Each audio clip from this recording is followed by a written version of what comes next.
one of the songs I've always been the most is the Disfiliar.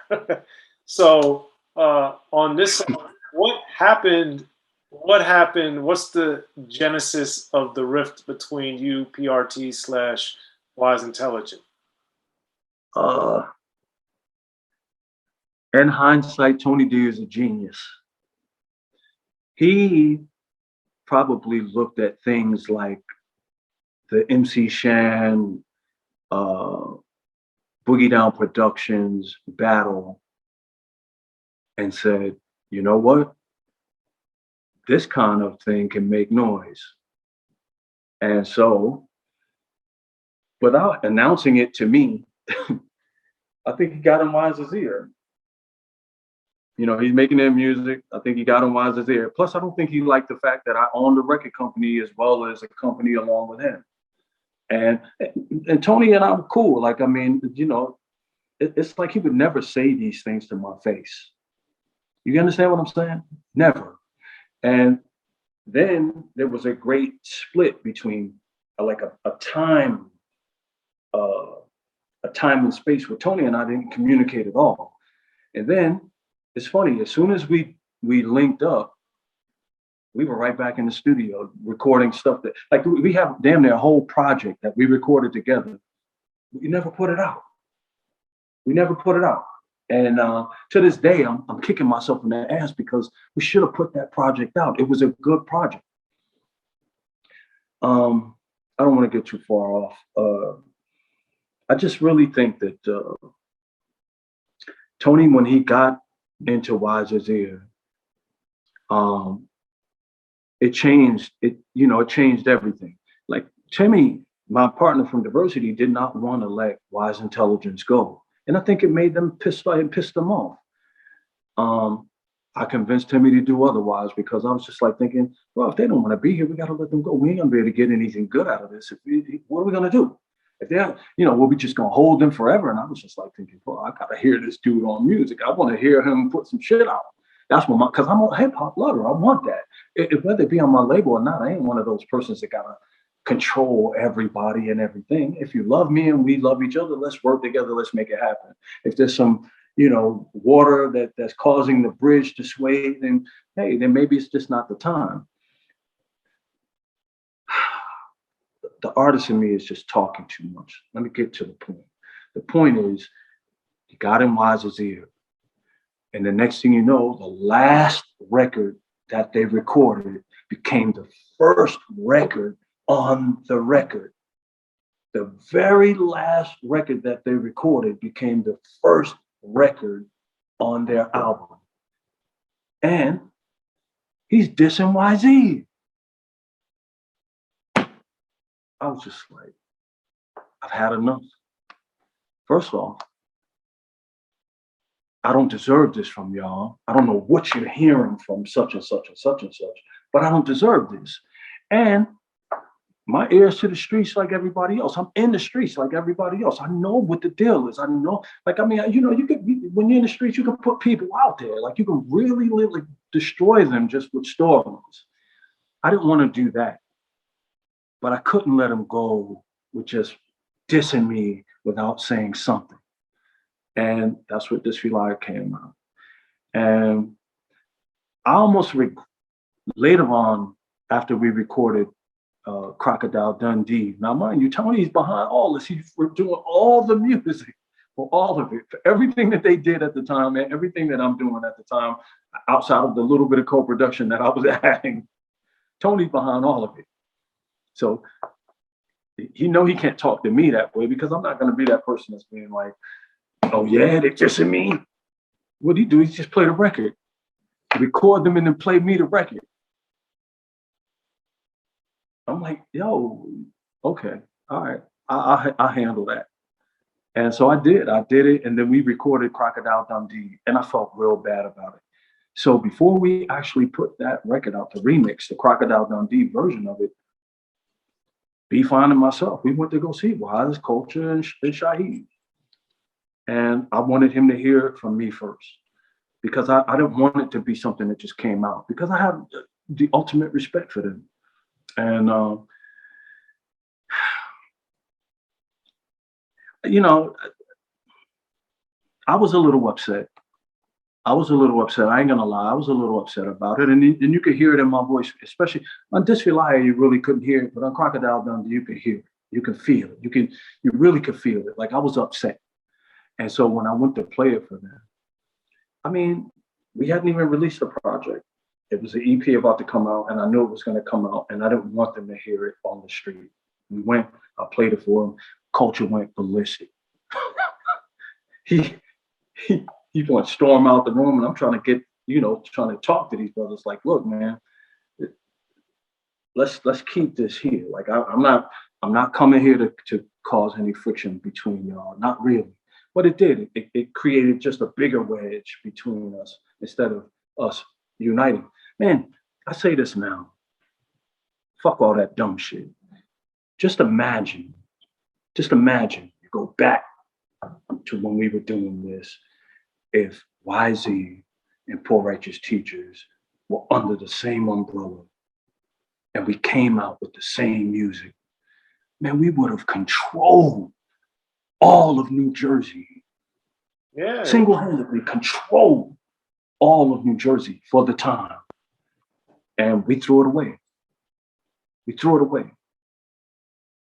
I mean, don't get me wrong, I'm not taking anything away from any of the other crews that were coming out of Jersey, but a lot of that stuff came later. Right. Came later. Yeah, it's unfortunate because both you and Poor Righteous Teachers made a lot of great music. A lot of great music. Well, even beyond the music, I just think that there was a great force there. Yeah. We had the ear of the streets at the time, and we could have easily promoted. All right, I'll put it this way. You got PE over here saying one thing. You got KRS-One over here saying another thing. You got Wise Intelligence over here saying another thing. You got Brand Nubians over here saying another thing. You got YZ over here saying another thing, right? They're all pretty much saying the same thing. Even Kane here and there, with the messages, BDP with the messages, right? The reason I say if we would have did it together, it would have been the first time that you saw a unit of groups instead of KRS-One versus MC Shan or the Bronx versus Queens. It would have been Jersey and Jersey unites to go out and take on the world. You understand where I'm coming from? And to me, in hindsight 2020, that could have helped change the game. Just a gust of wind changes everything, right? The phone itself changed the game. The phone changed the game. People ain't really getting into they're not getting into the NFT market is about to change the game. Like people ain't, but for some people, they keep hearing this word NFT, but they don't know what NFT is. Right. But in a minute, it's going to be everything. And we won't remember currency as it is in a minute. There'll be people that grow up in a generation coming up very shortly that won't even know what a dollar bill is. And people say, "Oh, you crazy? No, that's never gonna happen." Okay, I told you a black president was coming too. You didn't want to believe that either, did you? But it happened in my lifetime. So am I saying that these messages are? I just think that we're conduits, and whatever those messages that get sent to us, and we get a chance to put it out there in a way, man, we're lucky. And I'm telling you, if PRT and YZ would have united when we were right there, we were like, come on, we could have changed the face of what everything was going on. Everything that was happening at that time, we could have changed the game. We could have changed the game with a white producer to boot. Yeah. So speaking of that, with Tony D, I've always found it interesting that some of the most pro-black groups have white producers. How does this factor in to what you guys were doing, if at all? I hate to say this, brother, and some people probably going to shoot me in the ass for saying this, but I got to do it. I got to say it. Daddy-O, please, you know, he probably going to call me and want to hug me later for saying this. Man,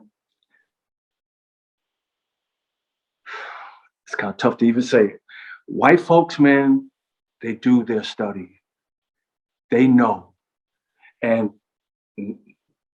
even though you got some angry, they still do their study. Some of them are angry because of what they studied. And some of them are saying, hey, wait a minute, we need to embrace this. And this is why.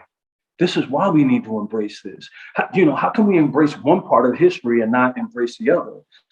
All the while confusing those young Black and brown people to hate one another. You get me? To disagree. And it's okay to disagree. It's okay to disagree as long as you have a meeting of the minds, and you have your right to think what you want. I have the right to think what I want.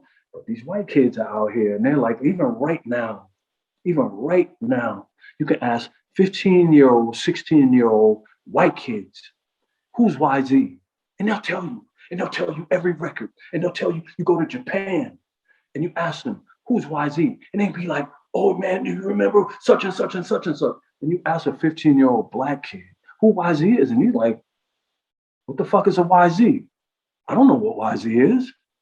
So, for as long as I can remember, there were white kids around.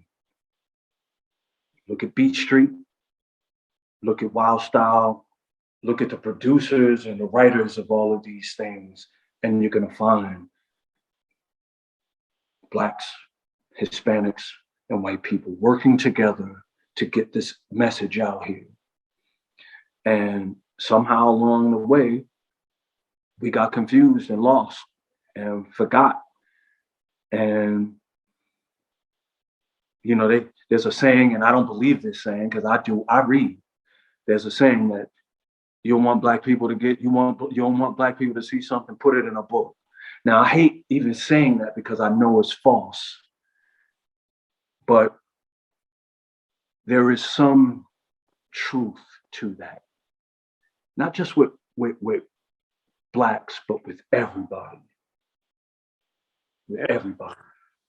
Because here it is, you got the Encyclopedia Britannica in your palm every single day. And you would prefer read gossip and conjecture than to really do some study and find out the truth about stuff. Whereas I got to tip my hat to some of these young white kids, man. They do their study. They get out there and they can tell you what the history of hip hop is.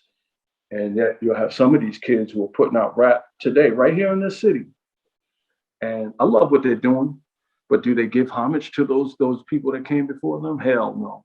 And they probably feel like they don't need to because they feel like those people don't give homage or give respect to them. But I ain't never been one of those artists. I've always been one to praise all artists for what they do. I don't care if it's the ha or if it's rock this funky joint.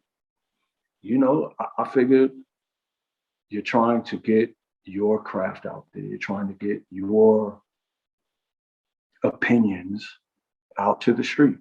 You're trying to get, your reality or whatever it is, or even your fiction out to the streets. And these white kids, man, you talk to some of them and they'll be like, it's amazing. I go to Utah, and people know who I am. I grew up in Jersey, and there are cats right in Jersey that won't know who I am. There are people in Philadelphia right now, you ask them who Schoolie D is, and they don't even know who Schoolie D is. That's sad. Very. Yeah. That's sad. Because there ain't nowhere in the world you should not know the father of Philadelphia rap. Yeah, absolutely.